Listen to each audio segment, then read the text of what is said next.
Welcome to another In Wheel Time podcast, a 30-minute mini version of the In Wheel Time car show that airs live every Saturday morning, 8 to 11 a.m. Central.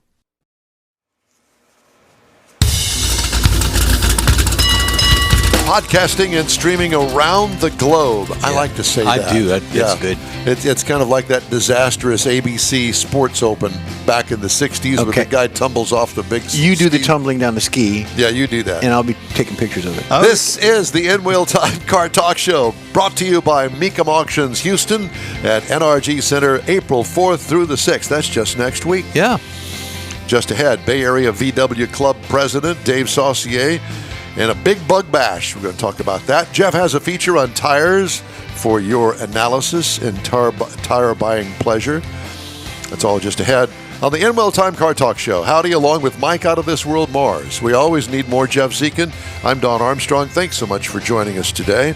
It's a beautiful day here in the Houston, Texas area. Gorgeous day. Yeah, it's a beautiful morning. The sun's out. Spring is in the air. Actually, it's almost summer is in the air. Yeah. We go from freezing cold, rainy, nasty weather to this. It's beautiful. Beautiful day in the neighborhood, and none of us are wearing sweaters. Not yet. Yeah. Maybe later on. Yep. Because we get chilled at our age. Well, speak I'm not for going yourself. there. Yeah. All right, Dave Saucier is the president of the Bay Area VW Club. And Dave, good morning to you, sir. Good morning to y'all. How are y'all? Well, we're very well, thank you, and it's good to have you with us. Do you live in the Bay Area? Yes, sir. Over here in LaPorte, Texas. You're in LaPorte? Yes, sir. Okay, very good. Well, for those that are watching, streaming around the globe. And don't have a map in front of them. No, they don't. The Bay Area here in Houston is Galveston Bay. Yes. Not San Francisco Bay. Mm-hmm. So right. Just wanted to clarify Tampa that. Bay or any of those Green other Bay. Any of those other bays. Well, Dave, tell me about the Bay Area VW Club.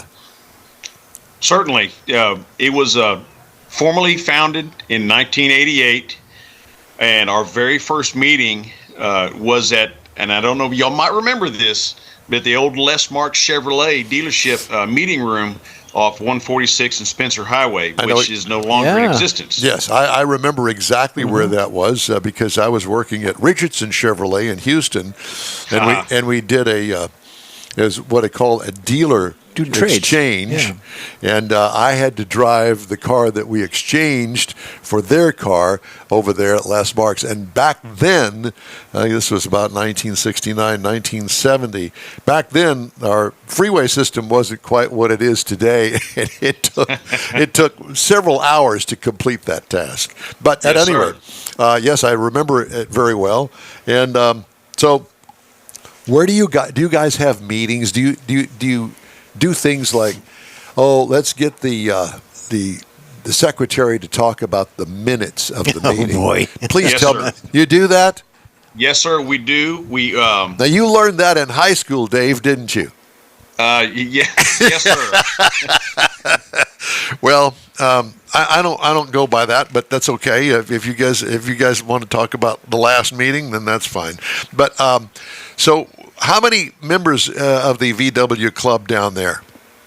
We have around 20 to 25 members that do participate every month. We'll hold meetings every month, talk about past not problems but issues. We talk about upcoming events, what we're going to participate in, preparations for shows and whatnot.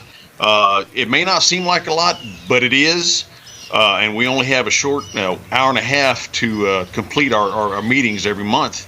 And that doesn't include what goes on in the background where we're not having our meetings. A lot of stuff goes on to make events happen, such as beer drinking, Bug Bash. Yeah. So you got 20 to 25 folks that are in this club. What kind of issues do you have? I mean, there can't be anything drastic. They have insecticide issues. No, sir, no. What we're going to participate in, how much money are we going to spend on certain items that we're going to buy for the club or to hand out per se. It's that sort of thing. We're I like to say that we're I don't want to sound too bad, but we're just a individuals with Volkswagen problems. That's all. Okay.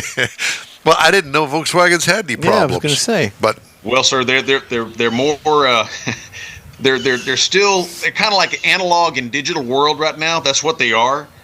You still have points to set. You still have spark plugs to gap. It's not without its problems, but that's the whole point in driving the car.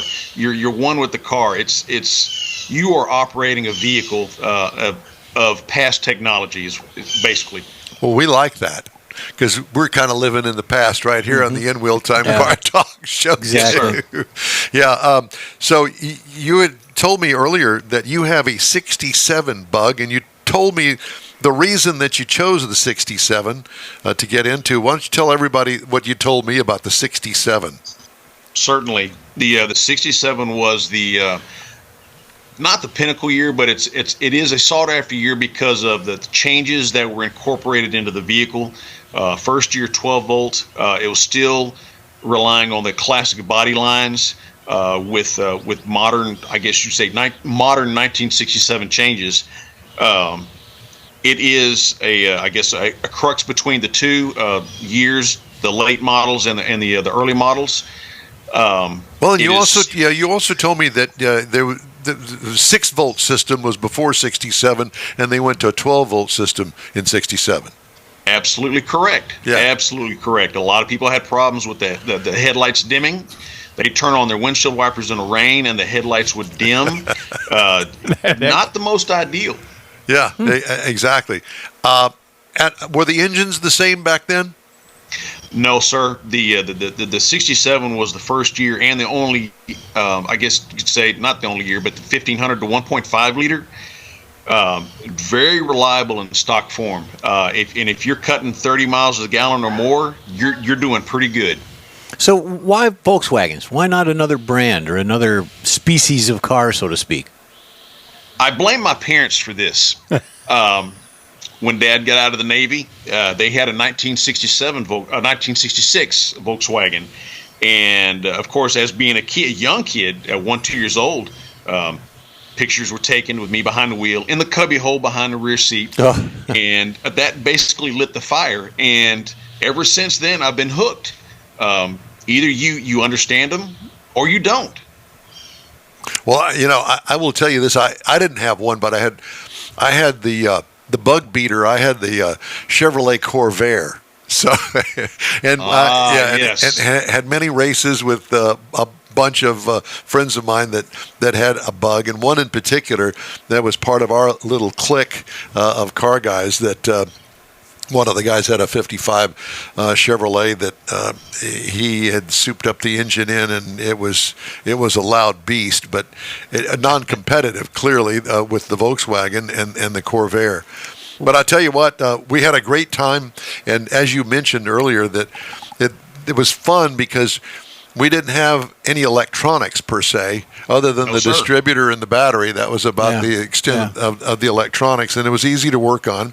And tell me, I want to know more about your Bug. You say it's all stock? Yes, sir. Stock. So have you kind of shed the idea that you're not going to soup it up, you're not going to put on, some aftermarket air cleaner or exhaust system or something? How do you soup it up? I mean, what do you do to get the horsepower, the add-ons?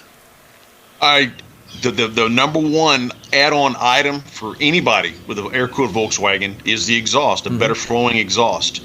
That would be the number one starter. But I prefer mine the way it is as it comes from the factory. It's more reliable. Parts are more readily accessible in stock form, and people appreciate it a lot more. Just recently, a group of us enthusiasts traveled Texas US 67 from Texarkana all the way to Presidio on the Mexico border. Wow! And I drove almost 2,000 miles trouble-free because of that. Yes, we had other people in buses that had problems overheating. I had none. I'll be done. And that's a testament to keeping it in stock form. Yeah, I will tell you, speaking of non-stock form, I'll never forget going to the drag strip down there, not too far from you, Houston International Raceway, and Yes, it was sir. a quarter-mile track. Are you familiar with that? Anyway. Yes, sir. I went down that track a time or two. Yeah, and well, I'll never forget going there and seeing a Volkswagen run a 10-second quarter mile. The guy had a huge, a trumpet exhaust, one thing off the back end of that thing. Yeah, that stinger. And I mean That's that correct. I have never in my entire life seen a Volkswagen go as fast as that one was. It was shocking. I thought, how cool is that? And I bet it sounded like an angry swarm of bees. that's exactly what it sounded Ticked off like. bumblebee. And I'll tell you what, I mean, he blew the doors off of his competitor on the other lane over there, and I will never forget that. And it was quite breathtaking because I had never seen anything like that before. But I do know that it had. Now, let me put it this way. The stock block in it, but he had souped it up as just such a method that I don't know what all he put back there, but it was all covered up. You couldn't see it, but it was a beast of a motor that went down the track screaming, as you can imagine. So I know that there's power to be had by doing some modifications to the engine. Yeah. So Yes, sir. Dave, I want to get involved in a bug bash. I want to go out and get me a Volkswagen. Where do I go? What's the best place I can go look for a Volkswagen and get started with it? You go to Hemmings? You go to a used car lot? How do you do that? Hemmings is good. Facebook Marketplace is a decent place to go. I don't think that they still make the Car Trader magazines anymore. Word of mouth is good. Or knowing somebody in the Volkswagen club to help you. Yes, sir. I get tasked a lot about being asked, hey, I'm interested in Volkswagen. Where can I find one? And generally, I know where one is for sale. It would be a Thing, a Bus, a Karmann Ghia. We get asked that a lot, and a lot of people will come onto our Facebook website page and ask if they can post up a car for sale. And there's a few on there, but the biggest caveat I tell everybody if they're going to buy one is a Volkswagen. Be sure to check the floor pans. Make sure they're not rusted out. That is the number one killer. Because replacing floor pans is not an easy task. Yeah. It can be done, but it's not easy. You got to know what you're doing. I got a friend of mine that owns and runs Pro-Am Auto Accessories, and he's got a VW Bug convertible that's not quite complete, but the body and all of the stuff, the metal work on the body is all complete. It looks really good. Very nice. I think it needs an engine, and I think that it needs an interior and a top. But not much of it. I mean, it's all there. It's just got to be tweaked. Yeah. So at any rate, if you know somebody, there you go. There's a tip for you. Tell us. I want to know. I was just going to say, I want to know about the Bay Area 34th Annual Monumental Bug Bash. Yes, sir. The very first one was held in May of 1990 at the Mexican encampment at the San Jacinto Monument. And as we progressed through the years, relations were good. We donated thousands back to the park. When that park became a state historical site, that came with a new set of rules and policies, and they asked us to find another show site. So we sourced up the El Jardín Beach Park in Pasadena, Texas, which is an ideal site on the beach and nooked into a little neighborhood it's basically a hidden gem. And we hold it every year in May. It's free to spectators to come out. We have vendors, swap meters. If you wanted to show you Volkswagen, it's still relatively cheap to do. We give out the best ofs awards and the People's Choice. And with what money that we do generate, we give back to the neighborhood by means of adopting basically 5 families in the area, buying them gifts for the kids and also meals for the day. And that's what we've been doing for the long, long time. Now, is it an open car show or is it just for bugs? Strictly Volkswagens, be it either air-cooled or water-cooled. Okay. Wow. And so I could bring my Thing. Yes, sir. Pardon the pun. Or I could bring my Tiguan. Yes, sir, you could. Okay, just checking. Yes, sir. But it's got to be a VW. Well, that's Yes, cool. how many Twinkies you got to eat to win the contest? Because I see there's a Twinkie eating contest. We limit that to the kids, and they have to eat if they finish a whole box within 2.5 minutes, they are the clear winners. But the deal is you have to eat as many as you can in 2.5 minutes. No peeps. And those kids win a $25 gift card. And I always encourage the kids to have their mom or dad stop at the local corner store and buy more soda or sweets to go home in. There you go. But no, get them all jacked up on sugar. Exactly. But no peeps. None of the yellow peeps or pink peeps. No, none of that. Okay. Even though it's Easter weekend. It is. You could probably get them bargain basement style the stale next week. ones. The stale ones next week. Day-old peeps. Well, it sounds like a ton of fun. So do you have a website where we can send people if they're interested in going and visiting the 34th Annual Monumental Bug Bash? Yes, sir. We are limited to the Facebook page, the Bay Area VW Club. Okay. It is on Facebook. It is open to anybody that wants to join. We welcome everybody that would like to come see the show. It is a no drama show. We enjoy having everybody out there, and I truly enjoy visiting with old friends that come back to the show, that travel for miles out of town. While yes, I do love seeing the Volkswagens. I love visiting with people that I'm only limited to seeing once or twice a year and catching up. That's what I truly enjoy. I want to know, do you have any souped up Volkswagen bugs down there at this show? Oh, yes, sir. Yes, sir, we do. He says it with a sigh. Oh, boy. Yes, sir, we do. We have quite a number of individuals that have the high compression or the turbo or the superchargers. We do have those individuals, and you get to know them. They are a hoot to befriend with. They are something else. No doubt. Big ideas. Yeah, big ideas. Tubbed I love out. the car. Dave Saucier, it's great to talk to you, my friend. Thank you for having me. I appreciate y'all. Thank you. bet. Good luck, and we hope to hear from you again. Let us know how it goes. Yes, sir. All right. Thanks, Dave. How fun. Yeah. All right. The In Wheel Time Car Talk Show is available 24/7 through the iHeartRadio app. Just look for In Wheel Time Car Talk. And a new daily podcast is available from your favorite podcast provider. Also, we also video stream our 3-hour weekly live show on Facebook, YouTube, and InWheelTime.com. The In Wheel Time Car Talk Show continues right after this quick break. Pro-Am Auto Accessories has been serving Houston's auto enthusiasts since 1984, providing world-class products for sports cars, European sedans, and American muscle. Pro-Am is known as the place to go to find exclusive and hard-to-find parts and accessories. Pro-Am is one of the very first distributors in the USA for brands such as Recaro, Redline, Momo, Corbo, and Simpson. Located in the heart of Houston's premier retail and service corridor, the Galleria area, Pro-Am's walk-in storefront includes an 8,000 square foot warehouse, showroom, and installation bays. Pro-Am not only sells parts and accessories, but also offers installation and service. Pro-Am is now reaching a worldwide audience through Pro-Am.com, taking its local reputation to the rest of the world. At Pro-Am Auto, you'll be dealing with a small group of professionals who truly want to help you with your automotive needs. If you don't see what you're looking for on the website, call and Pro-Am will lend you a hand. Pro-Am Auto, 6125 Richmond at Green Ridge in Houston's Galleria area. Call them at 713-781-7755. Want to feel good about something special you did for someone special? In Wheel Time and the original Lupi Tortilla group of Tex-Mex restaurants have joined together to help a very worthy cause, God's Garage, a Christian-based 501c3 charity. We know there are lots of places and organizations out there where you can donate a car, truck, or SUV, but we're asking you, our car enthusiast family, to consider donating to God's Garage.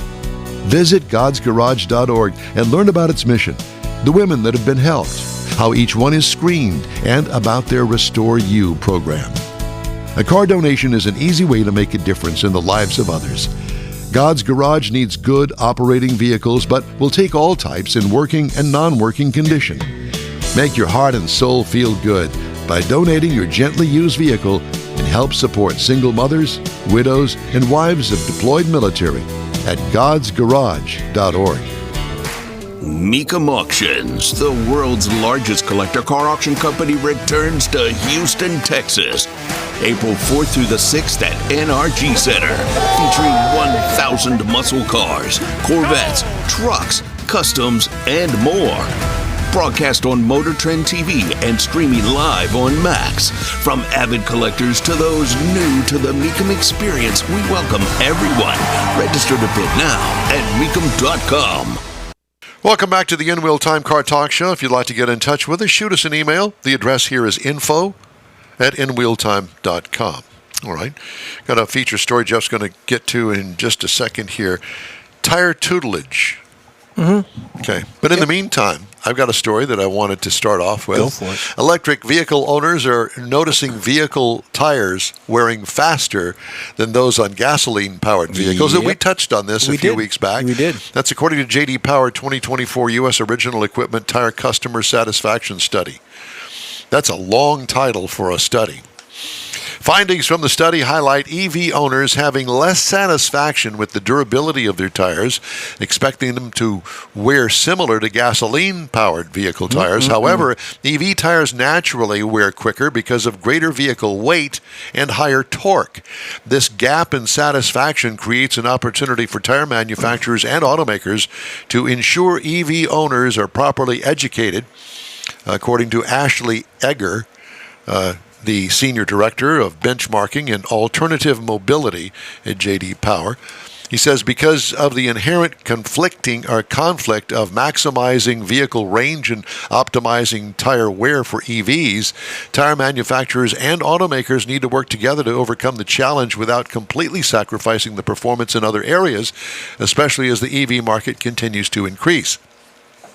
EV tires also are an opportunity for dealer service departments. With fewer moving parts, EV service visits might mostly entail tire rotation and replacement and new wiper blades. In 2023 CDK Global White Paper, EV Service Today and Tomorrow, 18% of dealership leaders polled said tire maintenance would be the most common service concern for EV owners, tied for second with technical issues with the vehicle display system.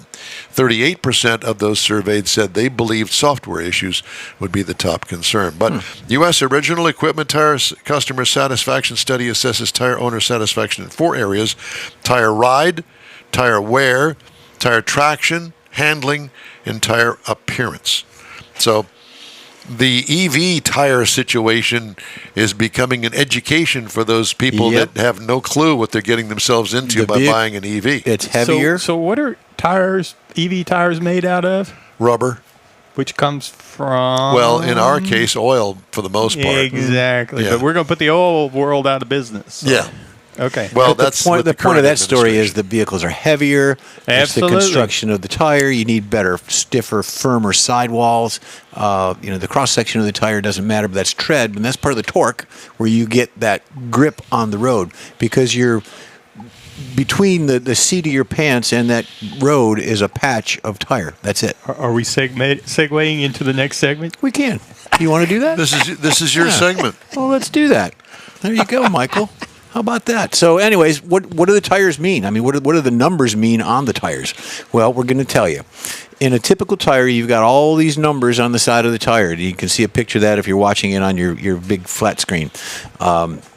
Generally, you'll have a letter in front of the numbers, meaning like a P for passenger or an ST for special tire, LT for truck, light truck. But in this case, you're looking at it, and you've got a 195/65 R15. What that means is that the 195 is the section width of the tire. It's actually the tread patch. It's where all the little grooves and things are on the tire from side to side, if you're looking at it face first. So that is the 205, well, the 195 in this case in millimeters.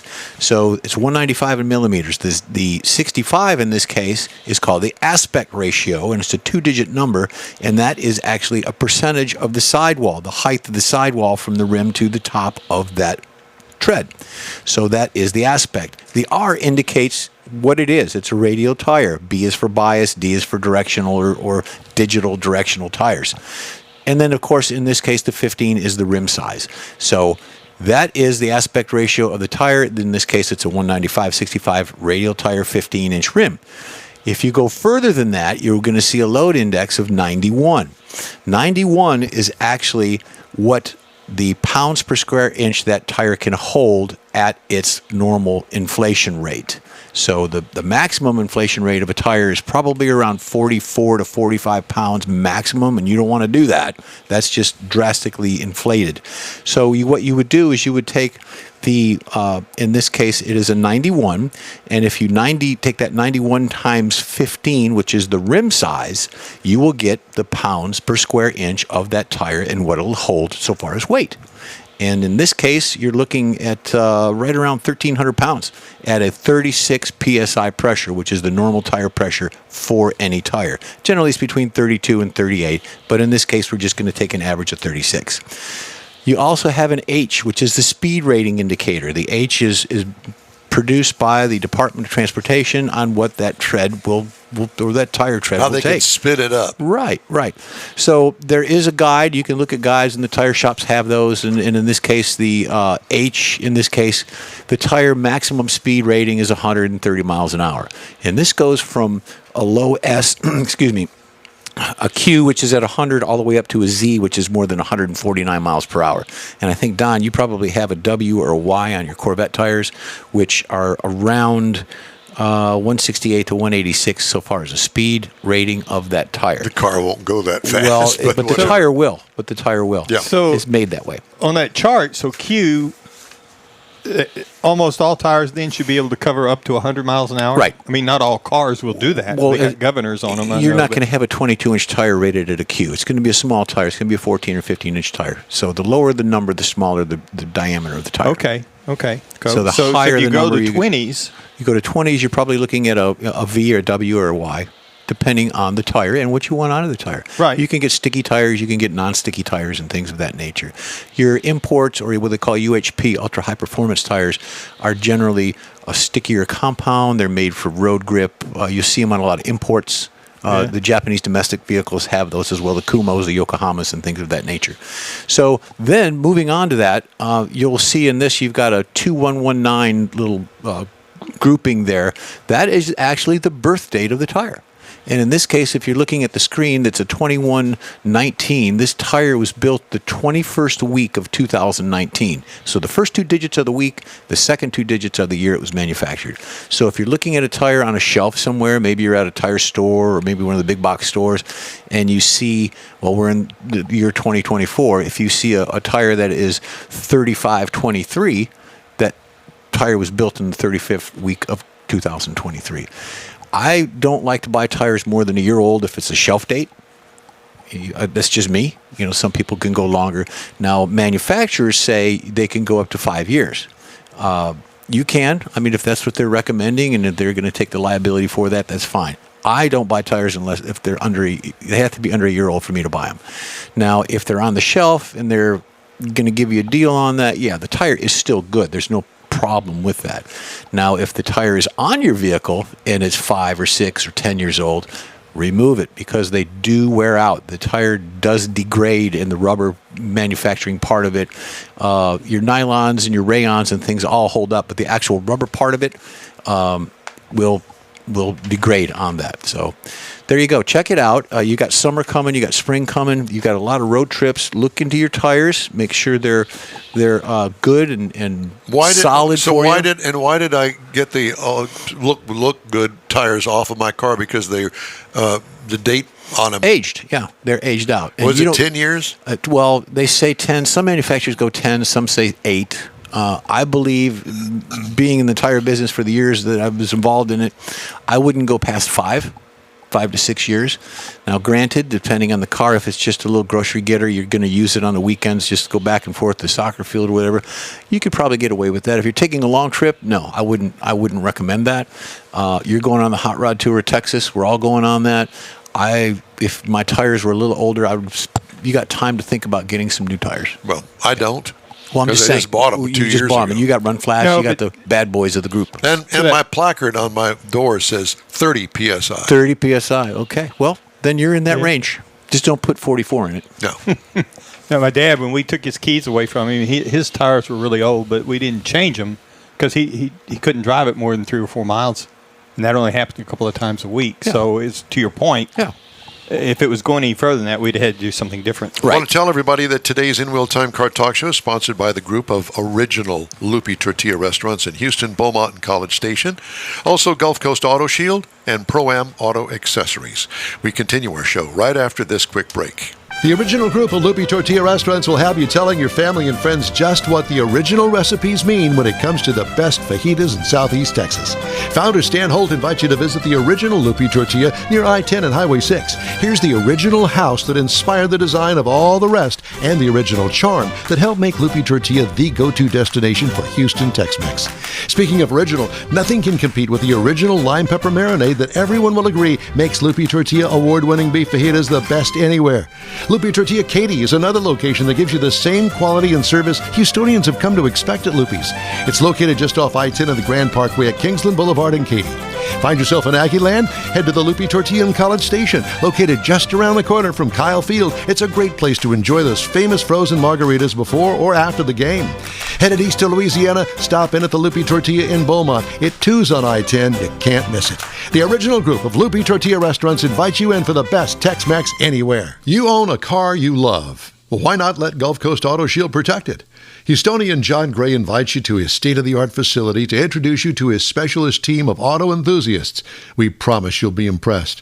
Whether you're looking to massage your original paint to a like-new appearance, apply a ceramic coating, install a paint protection film, nano-ceramic window tint, or new windshield protection called ExoShield, Gulf Coast Auto Shield is where Houston's car people go. Curbed your wheels? Instead of buying new, why not have them repaired? How about a professionally installed radar detector? Gulf Coast Auto Shield does that too. Get a peek inside the shop and look at the services offered by getting online and heading to gcautoshield.com. Better yet, stop by their facility at 11275 South Sam Houston Tollway, just south of the Southwest Freeway, and get a personal tour. Gulf Coast Auto Shield is your place to go for all things exterior. Call them today, 832-930-5655 or gcautoshield.com. That's it for this podcast episode of the In Wheel Time Car Show. I'm Don Armstrong, inviting you to join us for our live show every Saturday morning, 8 to 11 a.m. Central on Facebook, YouTube, Twitch, and our InWheelTime.com website. Podcasts are available on Apple Podcasts, Spotify, Stitcher, iHeart Podcast, Podcast Addict, TuneIn, Pandora, and Amazon Music. Keep listening, and we'll see you soon.